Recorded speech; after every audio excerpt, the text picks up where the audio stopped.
ज्ञानदाता Hindi school कक्षा 12 विषय नामा के मूल तत्व लेसन नंबर 2 वार्षिक हिसाब उदाहरण नंबर 1। उदाहरण नंबर 1 में पेज नंबर है 45। किताब में 45 नंबर का पेज पे देखो। उदाहरण नंबर 1 के अंदर राम और श्याम 6 और 4 के प्रमाण में लाभ हानि बांटने वाली एक साझेदारी पेढ़ी के साझेदार है। तारीख 31/3/17 के रोज नीचे दी गई सकल तलपट और समायोजन पर से पेढ़ी के वार्षिक हिसाब तैयार कीजिए। अब अपने पास में सकल तलपट दिए राम और श्याम की सजाई पेढ़ी की तारीख 31/3/17 की सकल तलपट दी है। अब अपने सकल तलपट मालूम है कि उधार और जमा बाकी यहाँ पे अलग अलग दे दी है। पहले अपने समायोजन करेंगे। अब यहाँ पे खाता कौन कौन सा बनेगा पहले मैं बता देती हूँ। पहले एक तो व्यापार खाता बनेगा, दूसरा लाभ हानि खाता बनेगा, तीसरा बनेगा लाभ हानि वितरण खाता बनेगा, चौथा बनेगा साझेदारों की पूंजी खाता बनेगा और पांचवा जो बनेगा ये अपने राम और श्याम की साझेदारी पेढ़ी की तारीख 31/3/17 की पक्की तलपट यानी कि आर्थिक चिट्ठा बनेगा। अपने 11वीं के अंदर कितना बनाते थे? व्यापार खाता, लाभ हानि खाता और आर्थिक चिट्ठा बनाते थे। यहाँ पे 2 खाता और बढ़ गया है और लाभ हानि वितरण की माहिती अपने पहले प्राप्त कर चुके हैं। साझेदारों के पूंजी खाते के भी पहले प्राप्त कर चुके हैं। अब सवाल में कैसे गणना करते हुए देखते हैं। पहला समायोजन पढ़ रही हूँ कि अंतिम स्टॉक रुपया 45,000 है जिसकी बाजार कीमत 10% अधिक है। तब तुम लोगों को पहले व्यापार का अपने पता है कि अंतिम स्टॉक की कीमत, बाजार कीमत और बही कीमत इसमें से जो कीमत कम हो वो लिखने की है। तो अपने यहाँ पे बाजार कीमत अधिक पता है तो अपने बही कीमत ही लिखेंगे 45,000। जो व्यापार खाते के उधार पक्ष जमा पक्ष में डाल देंगे अंतिम स्टॉक 45,000।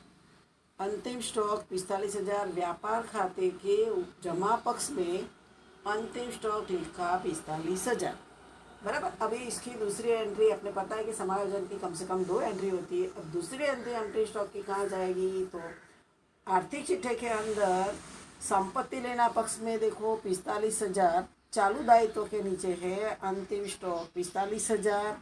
ये एंट्री पूरी हो गई। और दूसरी एंट्री अपने देखेंगे साझेदारों को पूंजी पर वार्षिक 5% ब्याज देना है और आहरण पर 10% की दर से ब्याज वसूल करना है। तो पहले अपने पूंजी का देखेंगे। साझेदारों को पूंजी पर 5% ब्याज देना है। तो अपने साझेदारों की पूंजी सकल तलपट में दी हुई राम और श्याम जमा बाकी 80,000 70,000। तो अपने साझेदारों का पूंजी खाते के अंदर पहले साझेदारों के पूंजी खाते के अंदर अपने पूंजी खाता बनाया है तारीख विवरण राम श्याम, तारीख विवरण राम श्याम। तो अपने जमा पक्ष में शेष आगे लाए 80,000 और 70,000। अब अपने उसके ऊपर ब्याज की गणना करेंगे। कितना ब्याज देना है? 5% ब्याज देना है। तो 80,000 का 5% करो तो कितना आएगा? 4,000 रुपया आएगा और 70,000 का 5% करो तो 3,500। अब अपने साझेदारों के पूंजी खाते में जमा पक्ष में पूंजी का ब्याज अपने डाल दिया 4,000 और 3,500। अब उसकी दूसरी एंट्री अपने करेंगे लाभ हानि वितरण खाते में। लाभ हानि वितरण खाते के अंदर पहली लाइन हमेशा छोड़ देने की, क्योंकि अपने लाभ हानि खाते से जो लाभ हुआ तो लाभ लाएंगे, हानि लाएंगे, इसलिए पहली लाइन छोड़ देने की। दूसरी लाइन से पूंजी पर ब्याज राम और श्याम, राम का 4,000 और श्याम का 3,500। तो कुल टोटल कितना हुआ? 7,500 जो अपने लाभ हानि वितरण खाते के उधार पक्ष में लिखेंगे। अब देखो आहरण कितना है। आहरण है तुम्हारे पास में 18,000 और 16,000। तो साझेदारों के पूंजी खाते में उधार में आहरण 18,000 और 16,000 अपने लिखेंगे। अब अपने आहरण पर ब्याज की गणना के लिए कितने प्रतिशत बोला है? आहरण पर 10% ब्याज गणना है। तो आहरण पर ब्याज 18,000 का 10% करोगे तो 1,800 आएगा और 16,000 का 10% तो 1,600 आएगा। ये अपने साझे के पूंजी खाते में लिखा। आहरण पर ब्याज 1,800 और 1,600। अब उसकी दूसरी एंट्री अपने जाएगी लाभ हानि वितरण खाते में। जमा पक्ष में एक लाइन छोड़ के मैंने बोला लिखने का। आहरण पर ब्याज राम का 1,800 और श्याम का 1,600। तो कुल कितना हो गया? 3,400। ये एंट्री पूरी हो गई। अब अपने तीसरा समायोजन देखेंगे कि यंत्र पर 10%, फर्नीचर पर 5% की दर से विषय गिनो। अब तुम्हारे पास में यंत्र कितना है, तो तुम्हारा सकल तलपट में लिखा हुआ है यंत्र। यंत्र डूबत ऋण के नीचे है, देखो कि डूबत ऋण के नीचे यंत्र लिखा है। यंत्र अपने पास में कितना है, 18,250 है। अब उसके अंदर अपने पहले घिसाई गिनी हुई है, तो यंत्र पर घिसाई कितनी, 1,750। अब ये दोनों को पहले जोड़ना पड़ेगा। 18,250 प्लस 1,750 दोनों की जोड़ करोगे तो कितनी आएगी, 20,000। ये 20,000 यंत्र लाने का है तुम लोगों को पक्की तलपट में। संपत्ति लेना पक्ष में, पक्की तलपट में संपत्ति लेना पक्ष में अपने दृश्य संपत्ति के अंदर यंत्र अपने लिखा 20,000। अब अपने बोला है कि यंत्र पर कितनी 10% की दर से घिसाई गिरनी है, तो यंत्र पर 10%, 20,000 का 10% करो तो 2,000 आएगा। जो 20,000 में से 2,000 माइनस करेंगे तो अपने बार कितना लिखेंगे, 18,000 लिखेंगे। अब अपने दूसरी एंट्री यंत्र पर घिसाई की दूसरी एंट्री करेंगे लाभ हानि खाते में। लाभ हानि खाते में नीचे तो घिसाई लिखी है यंत्र 2,000, यंत्र 2,000 घिसाई लिखी है यंत्र 2,000 बराबर। अब फर्नीचर की अपने गिनेंगे। अपने पास में फर्नीचर दिया हुआ है 8,000, तो संपत्ति लेना पक्ष में फर्नीचर अपने लिख देंगे अंदर 8,000। अब उस पर घिसाई गिननी है 5%। और 5% घिसाई એટલે 8,000 का 5% એટલે 400 रुपया आएगी। 10% होता तो 800 होता, तो उसका हाफ कर दिया तो 400 आया। तो 8,000 में से अपने घिसाई 400 माइनस करेंगे तो 7,600 आएगा। अब ये फर्नीचर की घिसाई कहाँ लिखेंगे, लाभ हानि खाते के उधार में यंत्र लिखा है उसके नीचे फर्नीचर 400 लिखो और कुल टोटल 2,400। यदि तुम लोगों ने यंत्र सीधा 2,000 बार लिखा हो और फर्नीचर 400 बार लिखा तो भी चलेगा। अब आगे का पॉइंट है, आगे का पॉइंट आपका चौथा पॉइंट है, देनदारों पर 5% डूबत ऋण अनामत का प्रावधान करो। अब अपने पहले सकल तलपट में देखेंगे कि देनदार कहाँ है, तो देनदार आरन के नीचे ही है। देनदार आरन के नीचे कितना है, 45,000। अब पता है कि देनदार अपने कहाँ लिखते हैं, संपत्ति लेना पक्ष में। संपत्ति लेना पक्ष में देनदार देखो 45,000 लिखा अंदर 45,000। उसके बाद डूबत ऋण अनामत, अपने डूबत ऋण अनामत कितना रखना बोला है, 5%। तो 45,000 का 5% करो तो कितना आएगा, 2,250। तो यदि 10% होता है तो 45,000 10% 4,500 होता है, और उसका हाफ कर दो तो 2,250 आया। तो 45,000 में से 2,250 तुम डूबत ऋण अनामत माइनस करो तो कितनी रकम आएगी, 42,750। जो अपने बार रकम लिखेंगे 42,750। अब अपने पता है कि डूबत ऋण अनामत आई तो अपने लाभ हानि खाते के उधार में, लाभ हानि खाते के उधार में अपने टाइटल नहीं लिखते, अन्य खर्च के अनुसार अपने सीधा सवाल करते हैं। इसलिए पहले पता है कि डूबत ऋण सकल तलपट की अपने कितनी दी है, तो सकल तलपट की तुमको 400 रुपया डूबत ऋण दी हुई है। अब सकल तलपट की डूबत ऋण तुम लोगों को कहाँ दी है, तो मैं बताती हूँ कि दिया बट्टा के नीचे डूबत ऋण दिया हुआ है 400। सकल तलपट की डूबत ऋण 400 दी है। जो सकल तलपट में उधार बाकी में डूबत ऋण अपने सकल तलपट की 400, तो वे क्या करेंगे, लाभ हानि खाते के उधार में डूबत ऋण सकल तलपट सत अपने लिखते हैं, सत लिख के 400 करेंगे प्लस अपने डूबत ऋण अनामत समायोजन का जो अपने संपत्ति लेना पक्ष में अपने डूबत ऋण अनामत 2,250 लिखा, 2,250 लिखा। इसको अपने क्या करेंगे, जोड़ेंगे। डूबत ऋण प्लस डूबत ऋण अनामत समायोजन का 2,250, तो कुल टोटल कितना हुआ, 2,650।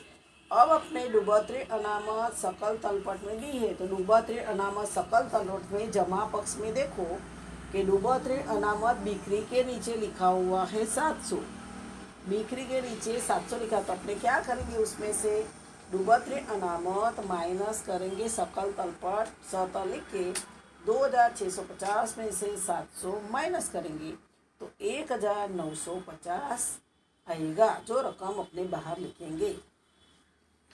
आगे का पॉइंट है, पांचवा पॉइंट है अदत्त खर्च। वेतन 500, फुटकर खर्च 150, भाड़ा 185। तो अपने क्या करेंगे, पहले सब एंट्री देख लेंगे। वेतन की कहाँ है, वेतन देखो तुम्हारे सकल तलपट में तो वेतन लिखा है तुम्हारे को। वेतन की एंट्री अपने बीमा प्रीमियम के नीचे वेतन लिखा है, तो वेतन लिखा अपने 15,000 कहाँ लिखेंगे, लाभ हानि खाते के उधार पक्ष में। लाभ हानि खाते के उधार पक्ष में वेतन 15,000 लिखा। अब अपना पहला क्या बोला है समायोजन में, अदत्त वेतन। अदत्त वेतन 500, अदत्त એટલે चुकाना बाकी 500। तो अपने 15,000 प्लस 500 करेंगे तो 15,500 अपने लाभ हानि खाते के उधार में रकम बाहर लिखेंगे। अब इस तरह से दूसरा तुमको फुटकर खर्च लिया है, तो फुटकर खर्च तुम्हारा कहाँ है, तो फुटकर खर्च फर्नीचर के नीचे फुटकर खर्च लिखा है 1500। फर्नीचर के नीचे फुटकर खर्च कितना लिखा, 1500। तो अपने लाभ हानि खाते में दूसरी एंट्री फुटकर खर्च लिखेंगे 1500। अब चुकाना अदत्त, चुकाना बाकी 150। तो 1500 प्लस 150 करेंगे तो कितना आएगा, 1,650 जो लाभ हानि खाते के उधार पक्ष में लिखेंगे।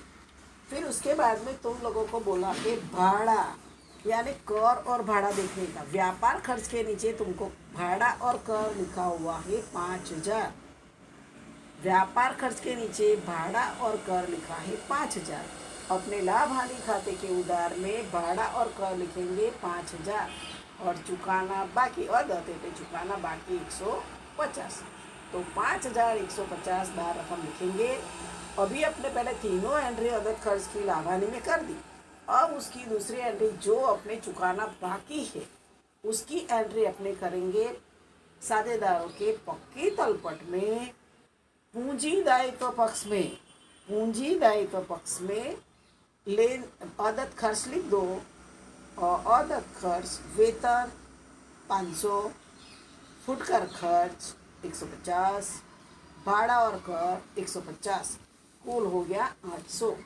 जो अदत्त खर्च लिख के सबका अलग अलग लिखने के बदले पूरा लिख देने का और फिर टोटल करके बाद संख्या लिख देने की 800। अब आगे तुमको समायोजन में लास्ट क्या बोला है, छठा समायोजन की साझेदारी करार पत्र के प्रावधान के अनुसार हानि हो तो भी पूंजी पर ब्याज चुकाना है। तो अपने पूंजी पर ब्याज चुका दिया है, हानि हो के लाभ हो पर अपने चुकाना कंपलसरी, इसलिए पूंजी पर ब्याज चुका दिया। अब अपने समायोजन की एंट्री पूर्ण हो गई। अब अपने देखेंगे सकल तलपट में जो जो एंट्री बाकी है उसकी गणना करेंगे। अब अपने सकल तलपट में पहले उधार पक्ष में देखो और जमा पक्ष में साथ में चलेंगे। पहले उधार की जमा देखते कहाँ पे जरूरत पड़ेगी तो दोनों साथ में चलेंगे। अब देखो पहले आरण तो हो गया है, देनदार भी हो गया है, स्टॉक लिखा है। स्टॉक लिखा है 1,416 कितना है 25,000। अपने 1,4 का है तो क्या मानने का, प्रारंभिक स्टॉक। तो प्रारंभिक स्टॉक की एंट्री क्या होती है, व्यापार खाते के उधार पक्ष में लिखो प्रारंभिक स्टॉक 25,000। सकल तलपट की एक ही एंट्री होती है, कोई की जगह पे दो होती है, प्रारंभिक स्टॉक लिख दिया 25,000। अब उसके बाद में दूसरी एंट्री है तुम्हारे बिक्री माल, स्टॉक के नीचे लिखा बिक्री माल वापसी 1,000। अब अपने बिक्री माल वापसी आया तो अपने बिक्री दिखनी पड़ेगी। तो बिक्री जमा पक्ष में देखो बिक्री कितनी लिखी है 78,150। अब ये बिक्री व्यापार खाते के जमा पक्ष में लाओ, व्यापार खाते के जमा पक्ष में लाओ। बिक्री है 78,150, उसमें से माइनस करो बिक्री वापसी 1,000। तो कितना आएगा 77,150 व्यापार खाते के जमा पक्ष में बाहर रकम लिखेंगे। अब उसके बाद में तुम्हारे पास में बिक्री माल वापसी के बाद में रोकड़ शेष। अपने पास में रोकड़ शेष 10,000 है। यह रोकड़ शेष कहाँ जाएगी, पक्की तलपट में। पक्की तलपट में संपत्ति लेना पक्ष में रोकड़ शेष 10,000 जाएगी। रोकड़ शेष 10,000 जाएगी। रोकड़ शेष कितनी जाएगी 10,000, बराबर। अब आगे देखेंगे। अब दिया रोकड़ शेष हो गई, खरीदी आई। अब खरीदी कितनी है तुम्हारे पास में 60,000 और खरीदी है तो खरीदी कहाँ लिखेंगे, व्यापार खाते के उधार पक्ष में खरीदी अंदर मिल्को 60,000। अब अपने खरीदी है तो उसके बाद में खरीद माल वापसी भी देख ही लेते साथ में। जमा बाकी में देखो खरीद माल वापसी, खरीद माल वापसी कितनी है 1,500। तो खरीद माल वापसी अपने क्या करेंगे, खरीदी में से खरीद माल वापसी माइनस करेंगे 1,500। अपने पता है कि खरीद माल वापसी की जमा बाकी होती है और बिक्री माल वापसी की उधार बाकी होती है। तो खरीदी माइनस कर दी तो कितना आया 58,500। अब आगे नेक्स्ट एंट्री देखेंगे, दिया बट्टा, दिया बट्टा है 500। अपने बट्टा दिया है तो कहाँ जाएगा, लाभ हानि खाते के उधार में लिखो दिया बट्टा। बिक्री वितरण खर्च अपने लिखने की जरूरत नहीं, अपने सीधे डायरेक्ट ही एंट्री करेंगे दिया बट्टा 500। उसके बाद की नेक्स्ट एंट्री है डूबत ऋण हो गया, यंत्र भी एंट्री हो गई, यंत्र पर घिसाई भी हो गया, फर्नीचर भी हो गया, फुटकर खर्च भी हो गया। अब आया है भाड़ा पट्टा का मकान 4 वर्ष के लिए। अब लिखित करो भाड़ा पट्टा का मकान कितना है 7,000। तो इसकी एंट्री पहले अपने कहाँ करेंगे, पक्की तलपट के अंदर संपत्ति लेना पक्ष में भाड़ा पट्टे का मकान, पहले भाड़ा पट्टे का मकान पहले 7,000 लिखो। अब अपने भाड़ा पट्टे का मकान 7,000 है, पर लेकिन 7,000 को अपने क्या करना है 4 वर्ष के लिए अपलिखित करना है। तो 7,000 को 4 से भाग करो, 7,000 को 4 से भाग करो तो कितना आएगा 1,750 आएगा।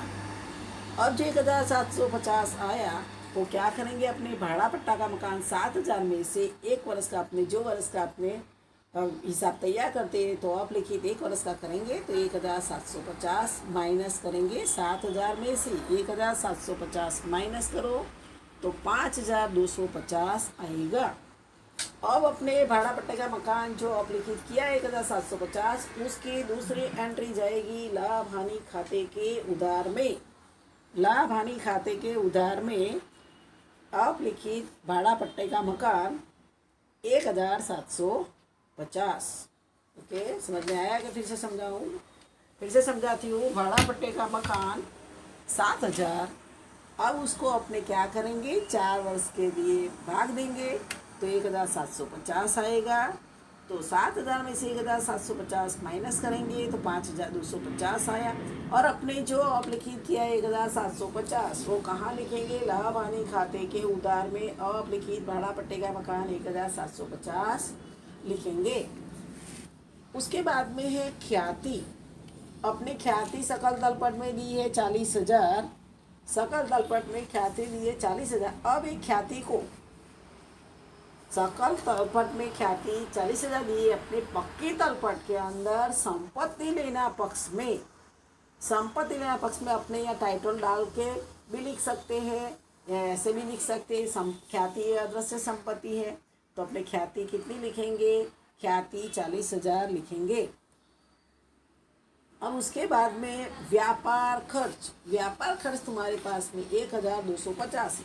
जो व्यापार खर्च है लाभ हानि खाते के उधार में, लाभ हानि खाते के उधार में अपने बिक्री वितरण खर्च टाइटल के अनुसार डाले तो अभी चलेगा। तो ऐसे सीधा भी लिखो दिया बट्टा 500, दिया बट्टा 500।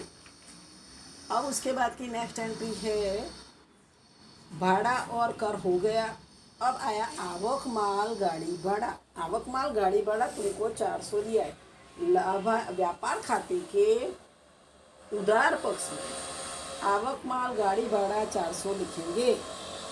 आवक माल गाड़ी भाड़ा 400 लिखा। उसके बाद में आवक माल बैंक ब्याज, बैंक ब्याज 500 तो बैंक ब्याज 500। लाभ हानि खाते के उधार में लिखेंगे बैंक ब्याज।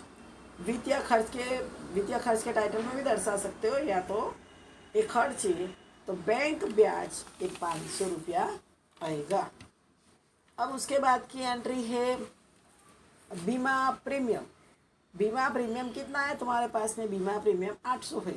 तो लाभ हानि खाते के उधार में बीमा प्रीमियम लिखेंगे 800। अब उसके बाद में बीमा प्रीमियम के बाद में अपने वेतन मजदूरी हो गई, पहले एंट्री अपने समाज में कर दी। और पेशगी चुकाया बीमा प्रीमियम, ये जो पेशगी चुकाया बीमा प्रीमियम सकल तलपट की एंट्री, इसलिए अपने बीमा प्रीमियम में से माइनस करेंगे नहीं। सीधी पेशगी चुकाया बीमा प्रीमियम 200 जो है वह अपने लाएंगे पक्की तलपट में संपत्ति लेना पक्ष में लिखो, पेशगी चुकाया बीमा प्रीमियम 200। अब अपने उधार बाकी की एंट्री कर दी, लेकिन जमा बाकी में देखते हैं। अभी जमा बाकी में अपने पूंजी की एंट्री कर दी है, पहले पूंजी अपने लिख दी है। अब लेनदार 35,000 रुपया है। अब लेनदार 35,000, उसकी एंट्री अपने कहाँ करेंगे, तो पक्की तलपट में पूंजी दायित्व पक्ष में लेनदार लिखेंगे 35,000। अब आगे है खरीद माल वापसी की एंट्री अपने हो गई। बैंक ओवरड्राफ्ट 8,000, तो उसके कहाँ डालेंगे, पक्की तलपट में पूंजी दायित्व में बैंक ओवरड्राफ्ट डालेंगे 8,000, चालू दायित्व है तो बैंक ओवरड्राफ्ट 8,000। उसकी नेक्स्ट एंट्री है अपने बिक्री को अपने कर दिया, डूबात्री नामक हो गई। और अदत्त मजदूरी तुम्हारे पास में 1,000 है। अदत्त मजदूरी पक्की तलपट में पूंजी दायित्व पक्ष में अदत्त मजदूरी कितनी, 1,000 लिखो। अदत्त मजदूरी 1,000 लिखो। अब लास्ट पॉइंट बाकी बचता है, पहले गीता की 8% की लोन 1/10/16 से कितनी है, 15,000। तो पहले तो गीता की 8% की लोन कहाँ लिखेंगे, तो गीता की 8% की लोन पक्की तलपट में पूंजी दायित्व पक्ष में गीता की लोन अपने लिख देंगे। गीता की 8% की लोन 15,000। अब अपने यहाँ पे लोन 8% लिखी है तो अपने उसका ब्याज चुकाना पड़ेगा। तो अपने गीता की लोन 15,000 है, तो अपने 15,000 को पहले 8% की दर से उसका ब्याज गिनो तो कुल कितना होता है, 1,200 रुपया होता है। 1,200 रुपया होता है। लेकिन अपने तारीख लिखी है यहाँ पे 1/10/16 लिखा है, तो अपने ब्याज के ना, क्योंकि अपना हिसाब 31 दिन तक करते तो 10वां महीना से 10वां 11वां 12वां 10वां 11वां 12वां, पहला दूसरा और तीसरा, तो कितना हुआ, 6 मास हुआ।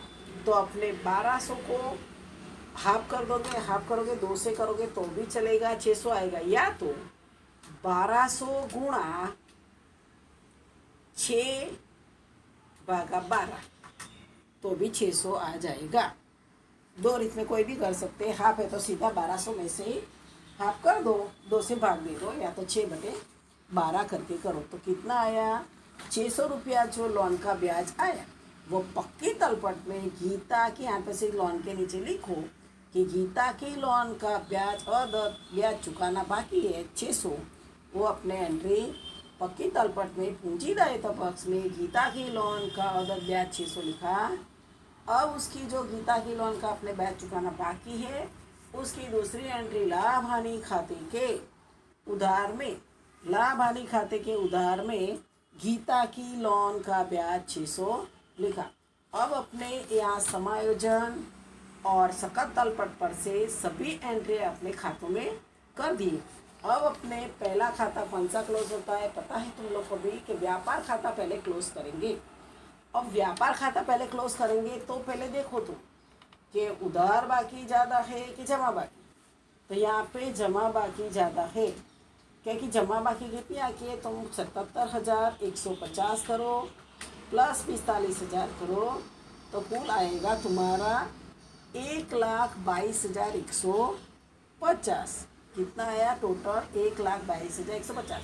अब अपने उधार का टोटल करेंगे, पता है प्रारंभिक स्टॉक का अपने 25,000 लिखेंगे, फिर 58,500 करेंगे, फिर मजदूरी 14,000 करेंगे, उसके बाद में आवक माल गाड़ी भाड़ा 400 करेंगे, तो अपने पास में कितना है 97,900। तो अपने उसमें से 1,22,1,22,150 में से 97,000 माइनस करेंगे तो 24,250 आएगा। फिर से समझा रही हूँ, 25,000 प्लस 58,500 प्लस 14,000 प्लस 400, तो कुल कितना आएगा 97,900। 97,900। अब अपने पास में 97,900 आया, तो अपने कुल टोटल कितना है 1,22,150 माइनस 97,900।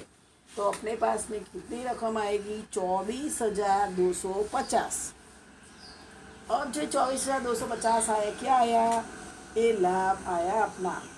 वो लाभ कहाँ लिखेंगे, लाभ हानि खाता कोष्टक में लिखेंगे सकल लाभ, कोष्टक में लिखेंगे सकल लाभ 24,250 बराबर। और ये जो लाभ आया है तुम्हारा 24,250, इसको अपने कहाँ ले जाएंगे, लाभ हानि खाते के जमा पक्ष में। लाभ हानि खाते के जमा पक्ष में व्यापार खाता, यानी व्यापार खाते से लाभ लाया सकल लाभ, कितना लाया 24,250। अब अपने देखें कि लाभ हानि खाते से लाभ लाए हैं 250। अब यहाँ पर लाभ हानि वितरण खाते की, अब पहले लाभ हानि वितरण खाते के बाद में करेंगे, पहले लाभ हानि खाता में 24,250 डाला। अब देखो कि उधार बाकी ज़्यादा है कि जमा बाकी ज़्यादा है। अब में दिखाई देता है कि उधार बाकी के अंदर संख्या भी अधिक है, इसलिए पहले अपने उधार बाकी का टोटल करेंगे। अब अपने उधार बाकी का टोटल करते हैं तो 15,500 प्लस 1,650, फिर 1,250, फिर 5,150, फिर 800, फिर 500, फिर से 500, फिर 600, फिर 1,950, फिर 2,400 प्लस 1,750। तो अपने कुल टोटल आया 32,050। अब जो 32,050 आया, इसमें से अपने क्या है व्यापार खाते का सकल लाभ दिया है 24,250। ये अपने माइनस कर देंगे 32,250 में से 32,050 में, सॉरी 32,050 में से 32,050 में से 32,050 में से अपने 24,250 माइनस करेंगे। 24,250 माइनस करेंगे तो कितना बचेगा 7,800। जो 7,800 बचाए क्या आया, शुद्ध हानि। शुद्ध हानि, ये शुद्ध हानि जो आई वो कहाँ ले जाएंगे, लाभ हानि वितरण खाते में ले जाएंगे 7,800। पहले अपने क्या करता था, जो हानि या लाभ हानि खाता की जो भी हानि आती वो क्या करते थे, अपने पक्के तलपट में एंट्री देते थे पूंजी दायित्व में, और पूंजी दायित्व में करते थे और पूंजी के अंदर प्लस माइनस करते थे। अभी यहाँ पर न्यारा, और लेकिन यहाँ पर अभी बारी के अंदर नया टॉपिक ये लाभ हानि वितरण का ऐड हुआ है। तो अभी ये जो अपने लाभ हानि खाते की जो शुद्ध हानि आई है 7,800, उसको अपने लाभ हानि वितरण खाते में, लाभ हानि वितरण खाते के उधार पक्ष में ले जाएंगे। लाभ हानि खाता शुद्ध हानि 7,800। अब अपने लाभ हानि वितरण खाता क्लोज करेंगे। अब लाभ हानि वितरण खाता क्लोज करने पे लाभ आता है कि हानि आती है, तो अपने टोटल देखने का कि यहाँ पे कितना है, जमा में खाली 3400 ही है और जब उधार में अधिक है तो अपने पहले क्या करेंगे 7,800 प्लस 7,500 जोड़ेंगे तो अपने कितना आएगा 15,300। अब 15,300 जो आया ये अपने क्या करेंगे, जमा बाकी कितनी अपने पास में खाली 3400 है, तो 15,300 में से 15,300 में से माइनस करो 3,400, तो अपने पास में कितना आया 11,900 आया। वो क्या हुआ, हानि हुई। हानि कितनी हुई, 11,900। अब अपने हानि जो 11,900 हुई है उसको अपने क्या करना पड़ेगा, दोनों पार्टनर राम और श्याम के बीच बांटना पड़ेगा। राम और श्याम के बीच उसको बांटना पड़ेगा। तो अब राम और श्याम के बीच उसको बांटने के लिए अपने सवाल के अंदर पहला ही लिखा है, सवाल के अंदर पहला ही लिखा है, राम और श्याम 6 और 4 के प्रमाण में, राम और श्याम 6 और 4 के प्रमाण में लाभ हानि बांटने वाले साझेदार। तो अपने क्या करेंगे, 11,900 11,900 11,900 गुणा 11,900 गुणा 6 बटे में डालो 10, 6 बचा 10 कर देंगे तो बटे में डालो 10। तो अपने पास में कितना आएगा, 7,140। वो श्याम कितना आएगा, राम के पास में, राम कितना हानि भुगतेगा, 7,140। तो अपने लाभ हानि वितरण खाते में राम के अंदर लिख दिया हानि 7,140। इस तरह से अपने 11,900 गुणा 4 भागा कितना करेंगे, 10 करेंगे तो कितना आएगा, 4,760। ये शाम में आएगी हानि 4,760। तो अपने 11,900 को काट दिया, राम को कितना 7,140 और श्याम को 4,760।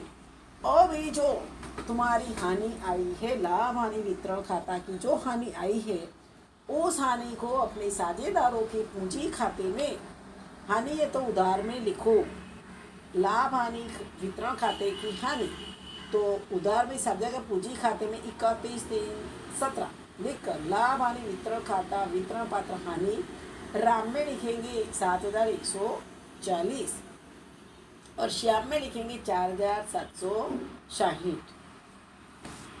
अब अपने क्या करेंगे, साझेदारों का पूंजी खाता क्लोज करेंगे।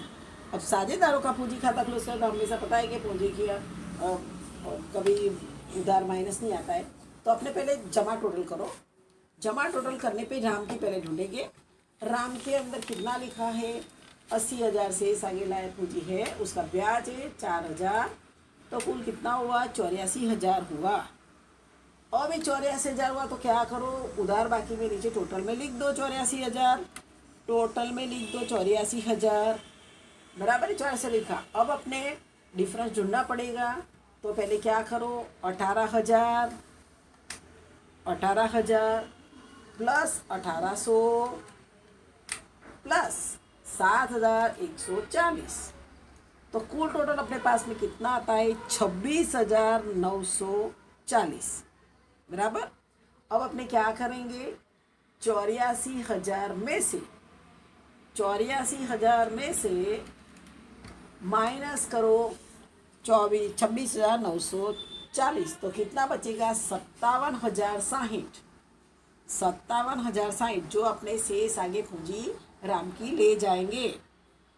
राम की पूंजी शेष आगे ले जाएंगे, कहाँ ले जाएंगे, फिर पूंजी के अंदर ले जाएंगे। राम की पूंजी 57,060। इस तरह से अपने श्याम की पूंजी ढूंढेंगे। अब श्याम की पूंजी के अंदर 70,000 जमा से इसमें लिखो 70,000 और 3,500 तो कुल कितना आया, 73,500 जो अपने श्याम के उधार में श्याम की पूंजी में 73,500 लिख देंगे। अब अपने पास में 73,500 लिखे, डिफरेंस ढूंढना पड़ेगा। तो 16,000 प्लस 1,600 प्लस 4,760 तो कुल कितना आता है, फिर से समझाती हूँ, 16,000 प्लस 1,600 प्लस 4,760 तो कुल तुम्हारे पास में आएगा 22,360 22,360। और अपने पास में टोटल कितना है, 73,500। तो 73,500 में से तुम क्या करो, 22,360 माइनस करो तो कुल कितना बचेगा, 51,140 आएगा। कितना आएगा, 51,140 जो ये श्याम की पूंजी हुई। अब अपने श्याम की पूंजी कहाँ ले जाएंगे? पक्की तलपट में पूंजी दायित्व में श्याम की पूंजी 51,140 ले जाएंगे। अब ये दोनों का टोटल कर लो तो हम पूंजी दायित्व में पूंजी में राम और श्याम की पूंजी को 57,060 और 51,140 प्लस कर दो तो कुल टोटल आएगा तुम्हारे पास में 1,08,200। अब 1,08,200 आया। अब अपने क्या करेंगे? आप पक्की तलपट क्लोज करेंगे। पक्की तलपट में कोई भी बाकी रह गई है नहीं, तो अभी अपने पक्की तलपट क्लोज करेंगे। तो कोई भी पहले करो, पूंजी दायित्व करो। अब चलो अपने पूंजी दायित्व से स्टार्ट करते हैं कि पहले 1,08,200, फिर प्लस करो 15,000, फिर प्लस करो तुम 8,000, फिर प्लस करो 600, फिर 35,000, प्लस 800, फिर 1,000, फिर आएगा 200। तो अपने पास में कितना आया? 1,68,800 पूंजी दायित्व का टोटल आ गया। अब देखो संपत्ति दायित्व का भी इतना मिलता है कि नहीं। अब संपत्ति दायित्व के अंदर 18,000 plus 7,600 plus 5,250 plus 40,000 plus 45,000 plus 42,750, फिर 10,000, फिर आएगा 200। तो अपना टोटल 1,68,800 मिल गया। यानी पक्की तलपट का दोनों तरफ का संपत्ति लेना पूंजी दायित्व का टोटल समाना गया, यानी पूरी एंट्री सही है। और ऐसा सवाल अभी जो 12वीं के अंदर जो भी सवाल करो, भले किताब के अंदर कि तुम सीधा देखो, पर पूंजी दायित्व साझेदार का पूंजी खाता, लाभ हानि वितरण खाता, जो सवाल में बोला हो कि ना वो पहले बना देने का, 9 एंट्री हो देख लेगा तो कि पूंजी का ब्याज दिया है कि आरंभ का ब्याज दिया है, तो लाभ हानि वितरण खाता बना ही देने का। और पूंजी का भी अभी आगे का नेक्स्ट वीडियो के अंदर दूसरा सवाल अपने चलेंगे। और आपको एक दूसरी माहिती बता देती हूँ कि तुम लोगों को व्यापार खाता, अभी लाभ हानि खाता, लाभ हानि वितरण खाता और साझेदार के पूंजी खाते में और पक्की तल पर कौन कौन सी एंट्री आती है, वो 11वीं के अंदर जो भी एंट्री थी वही है। पर लेकिन लाभ हानि वितरण खाता और साझेदार के पूंजी खाता के अंदर अपने लेसन नंबर 1 में चल गए हैं, ना समझ में आया तो वापस भी वही एंट्री रिवाइज करो कि लाभ हानि वितरण खाते की जो भी उधार बाकी में आता है लाभ हानि वितरण खाते, वो सब अपने साझेदार के पूंजी खाते में जमा करो और जमा में जो एंट्री है उसको साझेदार पूंजी खाते में उधार करो। और पता है कि चालू खाता, जब चालू खाता वाला सवाल आएंगे तब उसके आगे चर्चा अधिक करेंगे। अब तुम लोग को उदाहरण नंबर 1 करा है और स्वाध्याय का सवाल नंबर करना है तुम लोगों को। स्वाध्याय का सवाल नंबर 3 करोगे 8वां, ब्रह्मा और विष्णु वाला पेज नंबर 78 पर सवाल नंबर 8 है। क्वेश्चन नंबर 8 तुमको हल करना है होमवर्क में। अब नेक्स्ट वीडियो में आगे का देखेंगे।